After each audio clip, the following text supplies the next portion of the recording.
آج ہم ایک ایسی تحریر میں اترنے والے ہیں جو ایک بہت ہی سادہ سے وعدے سے شروع ہوتی ہے، لیکن ایک اتنی گہری ذاتی تبدیلی پر ختم ہوتی ہے جس کا شاید ہم نے سوچا بھی نہ ہو۔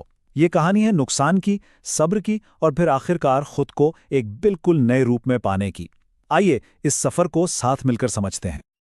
ہر چیز کی شروعات اس ایک لائن سے ہوتی ہے، ایک دن وہ لوٹے گا۔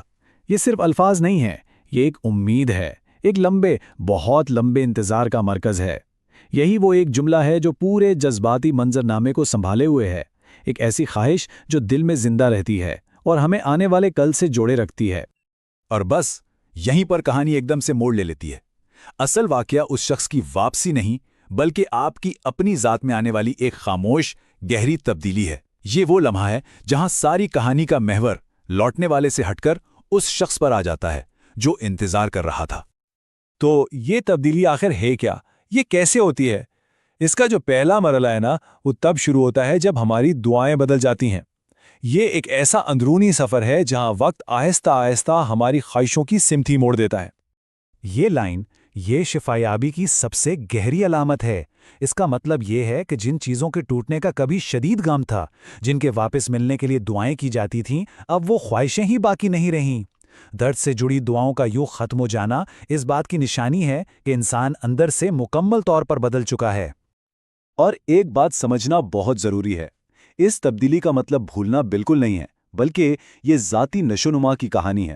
یہ اتنا آگے بڑھ جانے کا نام ہے کہ پرانے زخم اور پرانی تکلیفیں غیر اہم ہو جاتی ہیں، ان کی چبھن، ان کا درد، سب ختم ہو جاتا ہے۔ اس پوری تبدیلی کے پیچھے دو بہت بڑی طاقتیں کام کر رہی تھیں، ایک تھا وقت اور دوسرا تھا صبر۔ تو آئیے یہ سمجھتے ہیں کہ اس کہانی میں صبر کا تصور کتنا گہرا ہے، اور یہ کیسے صرف انتظار کرنے سے بہت بہت آگے کی چیز ہے۔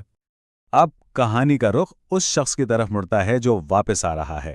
اسے ایک دن کچھ سمجھ آئے گا، لیکن ستم ظریفی دیکھیں، جس لمحے اسے حقیقت کا ادراک ہوگا نا، شاید تب تک سب کچھ بدل چکا ہوگا۔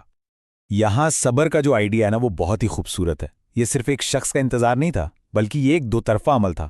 ایک طرف انسان کی برداشت تھی، اس کی امید تھی، تو دوسری طرف وقت خود صبر کر رہا تھا۔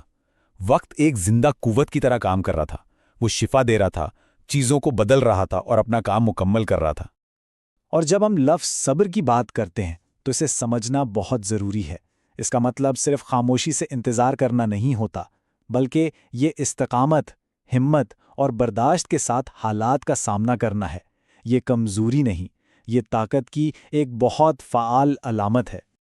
اور پھر آتی ہے اس تحریر کی سب سے طاقتور، سب سے گہری لائن کہ صبر صرف تو نہیں، وقت بھی کر رہا تھا۔ یہ وہ نقطہ ہے جہاں ایک انسان کی جدوجہد اور کائنات کی طاقت ایک ہو جاتی ہے۔ وقت بھی بڑے صبر سے اپنا کام مکمل کر رہا تھا، اور اس کا کام تھا آپ کو جوڑنا، آپ کو بدلنا۔ تو پھر ان سب کا نتیجہ کیا نکلا؟ اس تبدیلی کا جو عروج ہے وہ ایک نئی سمجھ کی شکل میں سامنے آتا ہے، جہاں کہانی کا مرکزی کردار خود کو ایک بالکل نئی، ایک پرسکون جگہ پر پاتا ہے۔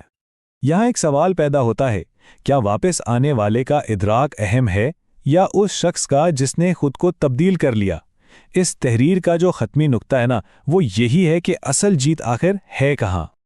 تو یہ پورا جذباتی سفر کچھ اس طرح سے ہے، ان کی واپسی کی آرزو سے شروع ہو کر اپنی ہی ذات کی تکمیل تک پہنچنا، ماضی کے لیے دعا کرنے سے لے کر ایک شفایاب نفس کو اپنانے تک، اور آخر میں یہ سمجھنا کہ اصل منزل کسی کا لوٹ کر آنا نہیں تھا، بلکہ خود کا بدل جانا تھا۔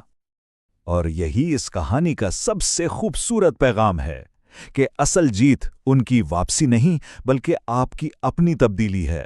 وہ اندرونی طاقت اور وہ سکون جو اس سفر میں حاصل ہوا، وہی اس کہانی کا، اس انتظار کا حقیقی انعام ہے۔